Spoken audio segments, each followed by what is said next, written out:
Alors que le retour de Tony Stark est de plus en plus solide, voilà qu'on apprend que ce sera le cas de tous les Avengers originels, avec le Captain mais aussi Natasha.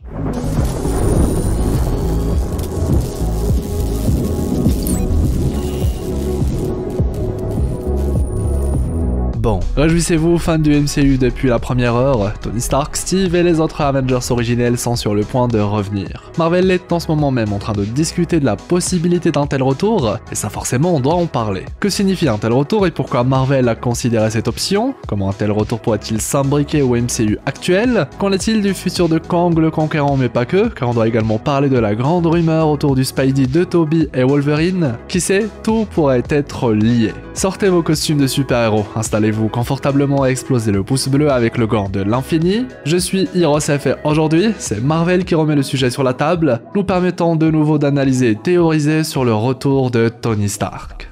Bon visionnage.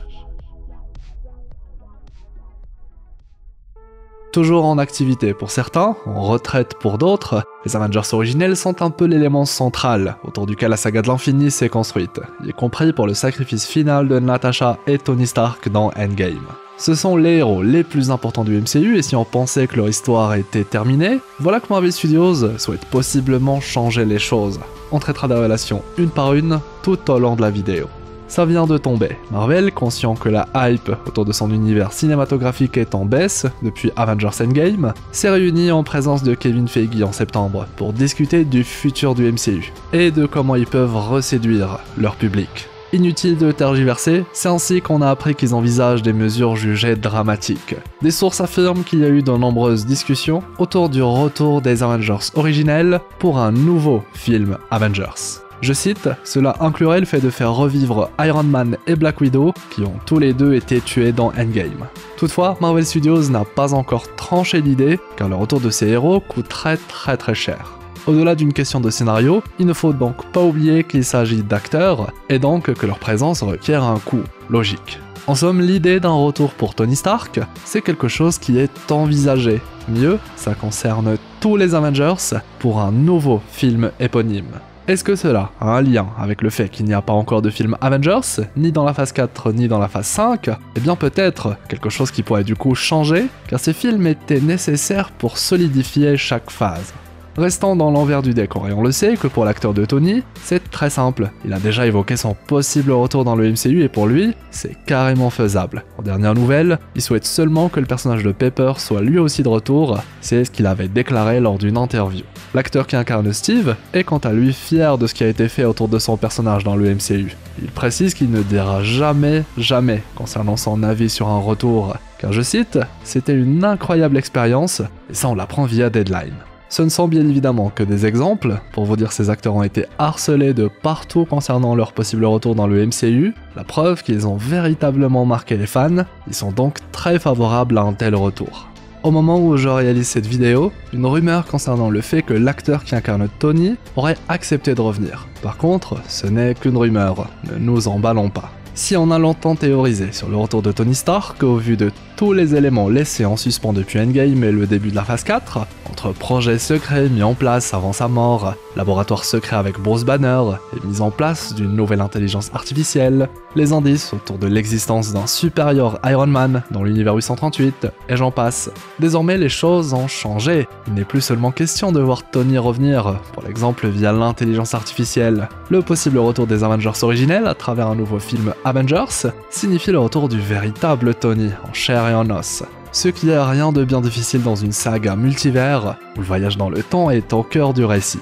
Une idée qui peut a priori déplaire, mais dites-vous que le MCU il a déjà essayé cette possibilité, et les retours ont été plus que concluants. Loki est la preuve vivante qu'on peut sauver un personnage du MCU de la mort, et surtout continuer à raconter de belles choses en sa compagnie. Sauver Loki, si on peut appeler ça comme ça, n'a en aucun cas minimisé sa mort face à Thanos, mais a en plus permis d'explorer le personnage encore mieux qu'avant tout en profitant de sa présence pour découvrir d'autres facettes de l'univers incroyable que met en place le MCU. Inutile de rappeler le succès de la série Loki auprès des fans, sachant que ce n'était pas gagné au départ. À l'image du retour de Tony, celui de Loki ne faisait pas l'unanimité avant la sortie de la série. Et qu'en est-il aujourd'hui? Eh bien tout simplement l'un des projets préférés des fans depuis Endgame.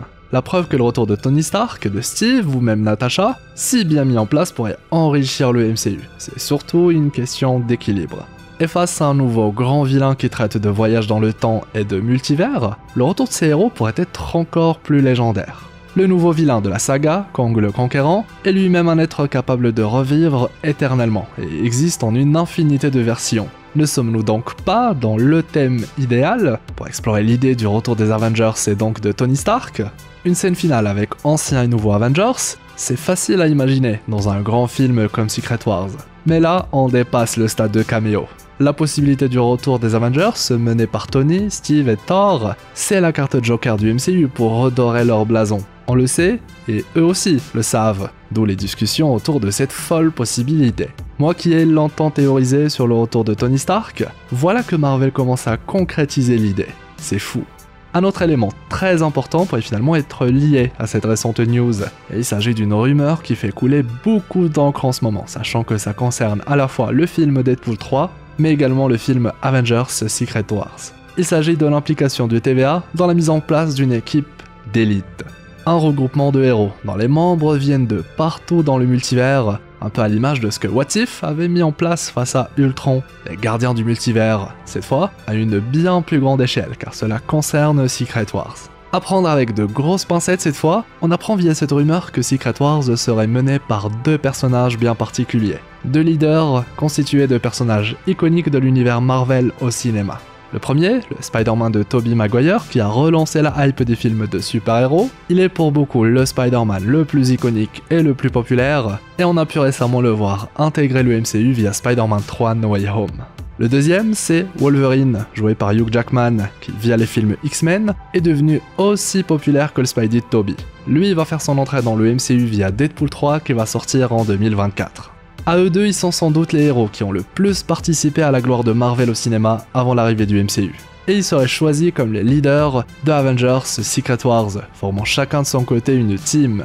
En plus d'être des héros surpuissants, la symbolique derrière ce choix est elle aussi très importante. Ce qui nous amène du coup à lier cela à l'idée du retour des Avengers originels. Si le TVA met en place le retour de certains héros, il se pourrait que l'équipe originelle qui a gagné contre Thanos puisse être choisie, elle aussi, par le TVA. Expliquons ainsi un tel retour. Bien évidemment, il s'agit seulement d'une possibilité parmi tellement d'autres, mais c'est sans doute la manière la plus simple, vu que le TVA guidé par Loki possède littéralement le pouvoir d'aller chercher n'importe quel personnage et dans n'importe quelle temporalité. La saison 2 de Loki commence déjà à préparer le terrain, la guerre multiverselle arrive, et le TVA y aura un rôle capital. D'autant plus que Loki a affronté ces Avengers-là, il sait de quoi ils sont capables, d'où l'idée de demander leur aide. Qui sait, ce serait possiblement l'occasion pour Loki de revoir son frère, Thor, qui lui aussi est un Avengers originel. Un nouveau choc pour Thor de voir que son frère est encore une fois vivant. Ainsi Loki, qui a été l'initiateur du contact avec la grande menace durant la saga Infinity, se retrouve à être là encore au cœur de l'histoire, pour cette fois tenter de faire face à la nouvelle grande menace. Personnellement, j'aime beaucoup l'idée. Maintenant, et si en réalité, le retour des Avengers originels était fait d'une toute autre manière? Il est temps de théoriser. Le retour des Avengers avec Tony, Steve, Natasha et les autres est une chose, mais Marvel parle également d'un nouveau film Avengers. Et si en réalité ils avaient prévu de nous faire un film avec le cast originel, mais qui se déroulerait dans un tout autre univers? Un film sur les Avengers d'un univers où ces derniers sont tous restés en vie face à Thanos, et où il fallait faire face à un variant de Kang. On a appris que Kang le Conquérant dans Quantumania a déjà combattu des Avengers, et on a tué plusieurs. Et si pour rester dans le même fil conducteur, il voulait nous montrer un avant-goût des vraies capacités d'un variant de Kang, qui cette fois possède toute sa technologie, et en profiter pour remonter la hype autour du personnage, justement en utilisant les Avengers originels. Un film Avengers avant l'heure pour teaser les autres, surtout que Kang a déçu certains fans qui ne comprennent pas l'ampleur du personnage. Marvel le sait et souhaite pourquoi pas changer la donne. À moins qu'ils souhaitent tout simplement abandonner Kang, mais j'y crois pas, et amener un autre grand vilain. En somme, garder Kang seulement pour l'intrigue Avengers de Kang Dynasty, voire seulement pour Loki. Ceux qui explorent à mes côtés depuis un moment maintenant savent que j'ai toujours pensé à ce qu'un vilain encore plus grand se cache dans la saga multivers. The Kang Dynasty pourrait permettre de traiter Kang dans sa globalité, là où Secret Wars permettrait à la vraie menace de la nouvelle saga d'immerger. Et pour le coup, qui de mieux que Doctor Doom, histoire d'être raccord avec le matériau de base. Comment adapter Infinity War sans Thanos? Comment adapter Secret Wars sans Doom? Est-ce qu'ils ont toujours souhaité faire ainsi? Tromper le public? Et l'amener à une découverte qui va tout chambouler comme lorsque Thanos avait gagné dans Avengers 3? Nous révéler que depuis le début, la piste Kang était fausse? Ou alors est-ce que les récents événements autour de Kang et l'acteur qui l'incarne vont altérer la vision originelle des studios Marvels concernant le futur du MCU, les amenant à se séparer de Kang et son rôle de grande menace, voire recast l'acteur tout en minimisant son rôle?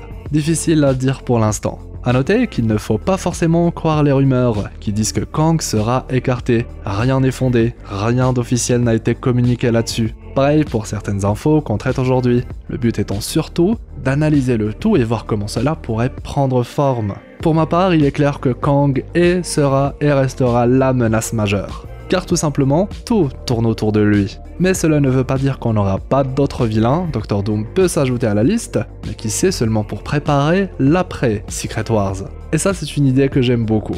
En résumé, rassurez-vous fans de Kang, on n'a pas fini d'explorer les facettes de cet être et sous toutes ses folles identités, nous sommes qu'au début de l'histoire, et si vous attendez le retour de Tony, dites-vous que ça sent très bon, de plus en plus bon pour son retour. Une chose est sûre, le MCU est conscient qu'il faut modifier certaines choses, comme ils l'ont démontré récemment avec le surplus de séries, qui a du coup été corrigé. Et entre nous, vaut mieux se rattraper maintenant, pour avoir une phase 5 et 6 à la hauteur, plutôt que de constater les soucis plus tard, et risquer de bousiller toute la nouvelle saga. En somme, je suis plutôt positif de mon côté, et vous devriez l'être vous aussi. Et j'espère que mes théories, folles parfois, vous ont permis d'y voir plus clair dans tout ça. Entre analyse, news et rumeurs, des choses se préparent dans l'ombre. Quant au retour d'un certain Tony Stark, je ne cesserai jamais de le répéter à ceux qui veulent toujours l'entendre. Ce sera le cas tôt ou tard, car on ne va pas balayer l'équipe originelle aussi vite, ils ont encore de belles choses à apporter à cet univers. Si vous avez apprécié cette nouvelle exploration très détendue, je compte sur vous pour le pouce en l'air, le fameux pouce bleu avec le gant de l'infini, et aussi dites-moi dans les commentaires ce que vous avez pensé de tout ça, vos avis, idées ou même théories, et puis abonnez-vous pour ne rien rater. Je rappelle qu'on débriefe la saison 2 de Loki chaque semaine après chaque épisode, et bien sûr, je vous mets d'autres vidéos en annotation si vous souhaitez explorer d'autres sujets. Par ici, vous avez l'occasion de découvrir une théorie sur comment Tony Stark est le point faible de Kang le Conquérant. Une belle journée, une agréable soirée, c'était Hirosef, votre explorateur d'univers préféré, pour vous servir.